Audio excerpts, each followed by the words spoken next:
তরকারিটা কিন্তু ভালোই হয়েছে। ভালো হয়েছে? কি ভালো হয়েছে নাকি? তোর বউ যা রাঁধে, কোনটায় তেল বেশি দেয়, কোনটায় ঝাল বেশি দেয়, কোনটায় নুন বেশি দেয়, তোর কাছে দেখা সব অমৃত। তুই যেন অমৃত খাউডু। সারাদিন শুধু বসে বসে সিরিয়াল দেখা, গেলা আর আমার পেছনে লাগা, এছাড়া আর কি আছে? ভাগ্য ভালো যে দুটো খেতে পাই। আজকালের বউ সকল তো মিষ্টি দরকার মহলা করতে, আর আমি হাতে অর্গু মহলা করছি আর তেঁতুল পাতা ঢাকা রান্না করছি। রান্না তো করছি না আমি রে, আমি। তোর বাপ ঠাকুর দাদা এমন খাইতন, পুরা গেউনি অবধি চাইটা খাইতন, গেউনি অবধি। ও মা, তাই? তোমার ঠাকুমা কি বলতো একটু শোনো শোনো।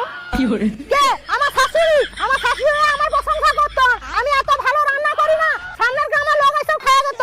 ও তাই? সেই দিন মনে হয় তাই জন্য খবরের কাগজে দেখলাম যে বিশ্বের মধ্যে সেরা রাঁধুনিকে তোমার মা।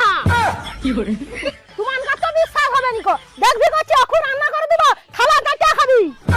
তাহলে আজকে রান্না করাই রাখো না, কোথায় থালা চেটে খাই, তাহলেই তো প্রমাণ হয়ে যাবে তুমি ভালো রান্না করো না আমি ভালো রান্না করি। আচ্ছা আজকে তারা প্রমাণ হবে কে ভালো রান্না করে, তোর বউ না আমি? তুই কো আগে কার তরকারিটা ভালো হয়েছে?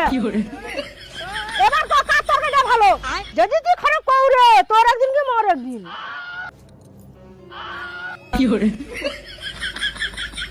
এই তরকারিটা কার? এটা নিশ্চয় আমার মায়ের তরকারি।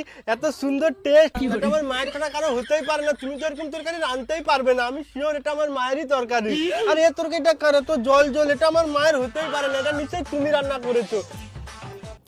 হত ছাড়া, এটা তোর বউ তরকারি, এটা আমার তরকারি। কি